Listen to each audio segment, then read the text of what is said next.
Sir ACB దాడుల్లో మరొక దొరికేశారు sir. అది మాజీ సీఎస్ సోమేష్ కుమార్ 25 ఎకరాలు ల్యాండ్ తన దగ్గర ఉన్నట్టు ఏసీబీకి అయితే పట్టుబట్టడం జరిగింది. సో ఏం జరుగుతుందంటారు తెలంగాణలో? మరి గవర్నమెంట్ చేంజ్ అవ్వగానే ఇలా అందరిపైన కూడా కేసులు నమోదవడం చూస్తున్నాం. మీ ఒపీనియన్ ఏంటి సార్ దీనిపైన? ఒపీనియన్ అంటే ఇప్పుడు మన ఆంధ్రప్రదేశ్లో ఏం జరుగుతుందో ఇక్కడ కూడా అదే జరుగుతుంది. జగన్ అధికారంలోకి వచ్చిన తర్వాత అంతకుముందు తెలుగుదేశం ప్రభుత్వంలో ఎటువంటి అవకతవకలు జరిగాయి దాని మీద కేసులు పెట్టడం, కోర్టుల్లో కేసులను ఇచ్చేయడం, చివరికి చంద్రబాబును కూడా అరెస్ట్ చేసి 52 రోజులు జైల్లో పెట్టడం. ఇప్పటికీ దాదాపు 6 కేసులు చంద్రబాబు మీద ఉన్నాయి. రీసెంట్గా నిన్ననే రింగ్ రోడ్ కేసులో సుప్రీంకోర్టు కూడా బెయిల్ క్యాన్సిల్ పిటిషన్, సిఐడి వేసిన బెయిల్ క్యాన్సిల్ పిటిషన్ని కొట్టేసింది. ముందస్తు బెయిల్ హైకోర్టు ఇస్తే సిఐడి సుప్రీంకోర్టుకి వెళ్ళారు, దాన్ని కొట్టేసింది. అంటే ముందస్తు బెయిల్ ఇవ్వడం అనేది తప్పేం కాదు. ఇవ్వడం వల్ల ఈ కేసు ఏమీ ప్రభావితం కాదు అని సుప్రీంకోర్టు భావించింది. అలాగా మామూలుగా మనం బీజేపీ అధికారంలోకి వచ్చినాక ఇలాగ ప్రత్యర్థుల మీద విపరీతంగా కేసులు పెడుతుంది. అందులో కొన్ని నిజంగానే జరుగుండొచ్చు, కొన్ని వేధింపుల కోసం వాళ్ళని ఆ పార్టీని కంట్రోల్ చేయడం కోసం, తమ గుప్పెట్లో పెట్టుకోవడం కోసం, తమ మాట విన్నప్పుడు ఆ పార్టీని నాశనం చేసేయడం కోసం కూడా బీజేపీ ఎత్తుగడల్ని అమలు చేస్తుంది. అంటే తనకు వ్యతిరేకంగా ఉన్న అన్ని పార్టీలని ఏదో రకంగా కంట్రోల్ చేయడం, లేదంటే నాశనం చేసేయడం, తన పార్టీ మాత్రం బలంగా ఉండాలి అన్న ఒక దీంతో బీజేపీ టాక్టిక్స్ని చేస్తుంది. అంతకుముందు లేదా అంటే కాంగ్రెస్ కూడా చేసింది. కాంగ్రెస్ కూడా సిబిఐని అప్పట్లో కాంగ్రెస్ దాని ఏమంటారు పెంపుడు కుక్కలాగా జనాల మీదకి వదిలేదనేది అప్పట్లో కూడా అనేవాళ్ళు ప్రత్యర్థుల మీదకి. కాకపోతే దాన్ని సిస్టమేటిక్గా ఓన్లీ సిబిఐ కాకుండా ఈడీ ఉంది, సిబిఐ ఉంది, తర్వాత ఐటీ డిపార్ట్మెంట్ ఉంది, కొత్తగా ఎన్ఐఏ. సిబిఐ అయితే రాష్ట్రాల పర్మిషన్ ఉండాలి, ఎన్ఐఏకి అది లేదు, ఎక్కడన్నా పోవచ్చు వాళ్ళు. సో ఇలాంటివి అనేక సంస్థల్ని ఉసిగొల్పడం అనేది మనం చూస్తున్నాము. సో దీని నుంచి భయపడే చాలామంది బీజేపీకి సరెండర్ అయిపోతున్నారు. సరెండర్ కాని వాళ్ళు జైళ్ళలో, శశికళ లాంటి వాళ్ళు జైలుకి వెళ్తున్నారు. సో ఈ కాంటెక్స్ట్లో ఇక్కడ రేవంత్ రెడ్డి అధికారంలోకి రాకముందే రేవంత్ రెడ్డిని చాలామంది ఈ ప్రశ్న అడిగారు, మీరు అధికారంలోకి వస్తే మీరు కూడా బీఆర్ఎస్ మీద, కేసీఆర్ మీద ప్రతీకార చర్యలకు పాల్పడతారు అన్నప్పుడు ఆయన ఏమన్నాడంటే, అందరూ రాజకీయ నాయకులు చెప్పే సమాధానం ఆయన చెప్పాడు, నేను ప్రతీకార చర్యలకు పాల్పడను, కానీ చట్టం తన పని చేసుకుపోతుంది. ఇదొక కామెడీ డైలాగ్ అనమాట. మోస్ట్ నవ్వు వచ్చే డైలాగ్ ఏంటంటే, చట్టం దాని పదే చేసుకుపోతుంది. ఎప్పుడూ కూడా చట్టం దాని పదే చేసుకెళ్ళదు. చట్టం ఎవరి కంట్రోల్లో ఉంటుంది? చట్టం కానీ, న్యాయ వ్యవస్థ కానీ, మొత్తంగా ఓవరాల్గా రాజకీయ వ్యవస్థ ఎంతో కొంత ఈ మిగతా వ్యవస్థలన్నింటినీ కూడా ఏదో మేరకి ఇన్ఫ్లుయెన్స్ చేయగలుగుతుంది, డైరెక్ట్గానా ఇండైరెక్ట్గానా పక్కన పెడితే. మొన్న కూడా supreme court chief justice DY Chandrachud రాజకీయ సామాజిక ఒత్తిళ్లు లేకుండా కోర్టులు పనిచేయాలని పిలిపించాడంటే అర్థమేమి? ఆ ఒత్తిళ్లు బలంగా ఉన్నాయనే కదా. సో ఏ రకంగానూ ఉంటాయన్నమాట. అందుకని చట్టం తన పని తను చేసుకుపోదు. ముఖ్యంగా పోలీస్ వ్యవస్థ అయితే కంప్లీట్గా రాజకీయ వ్యవస్థ చేతుల్లోనే ఉంటుంది. న్యాయ వ్యవస్థన కొంతవరకు అక్కడక్కడ మనం చూస్తాము, కానీ మిగతా వ్యవస్థలు, జైలు కానీ, పోలీస్ స్టేషన్ కానీ, పోలీసులు వ్యవస్థ కానీ, ఇవన్నీ కూడా మిగతా ఏ డిపార్ట్మెంట్ అయినా, ఇన్వెస్టిగేటివ్ డిపార్ట్మెంట్స్ ఏవైనా కూడా రాజకీయ వ్యవస్థల చేతుల్లోనే ఉంటుంది, వాటి కంట్రోల్ అంతా కూడా.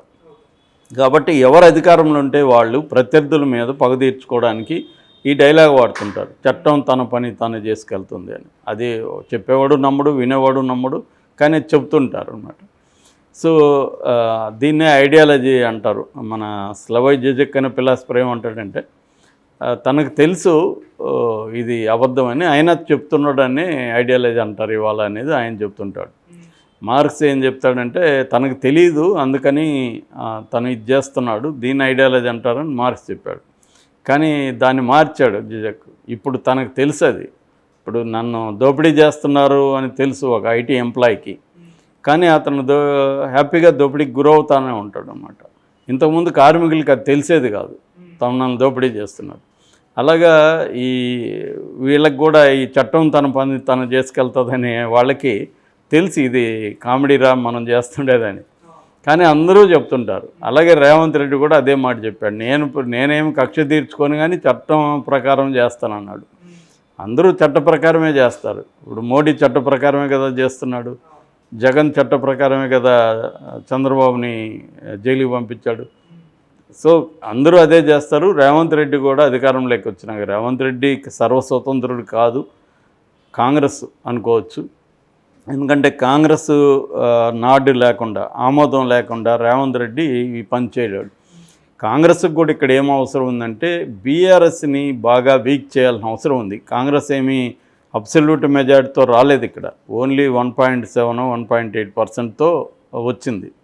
కేవలం 5 మంది మాత్రమే కాంగ్రెస్ ఎమ్మెల్యేలు మ్యాజిక్ ఫిగర్ కంటే ఎక్కువ ఉన్నారు, ఒకరు సిపిఐ ఉన్నారు, మొత్తం 6 మంది మాత్రమే ఉన్నారు.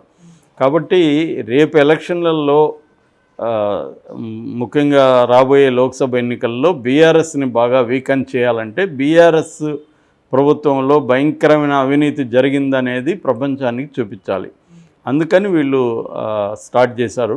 దాంతో విజిలెన్స్ కమిటీ ఆల్రెడీ మన కాళేశ్వరం ప్రాజెక్టు మీద వర్క్ మొదలుపెట్టింది, ఒక నివేదిక కూడా ఇస్తోంది. దాని తర్వాత సిట్టింగ్ జడ్జిని కూడా దాని మీద వేయబోతున్నారు. అట్లాగే విద్యుత్ రంగంలో కూడా ఏ అవినీతి జరిగిందనేది దాని మీద ఎంక్వైరీ స్టార్ట్ అయింది. కొత్తగా ఇప్పుడు ఏసీబీ స్టార్ట్ చేసింది. ఈ ఏసీబీ వలలో ఫస్ట్ హెచ్ఎండిఏ ఇంతకుముందు డైరెక్టర్గా ఉన్న శివబాలకృష్ణ ఆయన పట్టుబడ్డాడు. ఆయన దగ్గర దాదాపు 400 కోట్ల ఆస్తులు ఉన్నట్టుగా రికార్డ్స్ అన్నీ దొరికాయి. 100 కోట్లు ఇప్పటికిప్పుడు గోల్డ్ కావచ్చు, క్యాష్ కావచ్చు, మిగతా అన్నీ కలిపి 100 కోట్ల వరకు దొరికినట్టుగా చెబుతున్నారు. ఇంకా కూడా ఆయనది దవ్వుతూనే ఉన్నారు. ఇప్పుడు ఆయన ఎప్పుడైతే తవ్వారో ఆయన డాక్యుమెంట్స్లో నుంచి ఇంకొన్ని బయటపడుతున్నాయి. ఆ డాక్యుమెంట్స్లో ఒకటి ఇప్పుడు కొత్తగా బయటపడింది ఏంటంటే సోమేష్ కుమార్ వాళ్ళ భార్య జ్ఞానముద్ర ఆమె పేరుతో యాచారం, రంగారెడ్డి జిల్లా యాచారం దగ్గర కొత్తపల్లి రెవెన్యూ డివిజన్లో ఖాతా number 5237 survey number 249A1 249A2 260/A1/1/1 ఈ 4 సర్వే నెంబర్ల కింద దాదాపు 25.19 అంటే 25 ఎకరాలు అనుకోవచ్చు, 25 ఎకరాల ల్యాండ్ ఆమె పేరుతో ఉంది. అందులో ఆ ఏరియాలో 1 ఎకరా 3 కోట్లు అని చెప్తున్నారు. సో ఆ రకంగా 75 కోట్ల ల్యాండ్ ఆయన మీద ఉంది.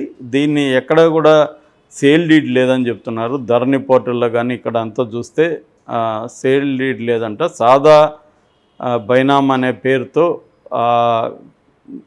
రిజిస్టర్ అయ్యిందని చెప్తున్నారు.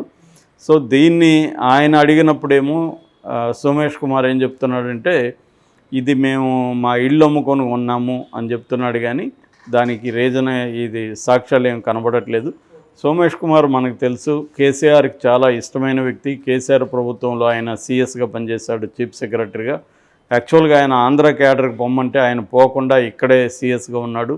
దాంతో ఆయన్ని మీద ఒత్తిళ్ళు వచ్చి కంపల్సరీ ఆంధ్రాకి వెళ్ళాల్సిందే అని ఫైనల్గా వచ్చినప్పుడు ఆయన ఆంధ్రాకి వెళ్ళి రిటైర్మెంట్ తీసుకునేసాడు. అక్కడ పనిచేయడం ఆయనకి ఇష్టం లేదు, కేసీఆర్ దగ్గరే ఆయన పనిచేయాలనుకున్నాడు. దాంతో కేసీఆర్ కూడా ఆయన్ని చీఫ్ అడ్వైజర్గా మళ్ళీ అపాయింట్ చేసుకున్నాడు. సో ఇదంతా అప్పుడే కాంగ్రెస్ పార్టీ వ్యతిరేకించింది. ఇదేదో గూడుపుట అనేది జరుగుతుంది సోమేష్ కుమార్ విషయంలో అనేది అప్పుడే అన్నారు.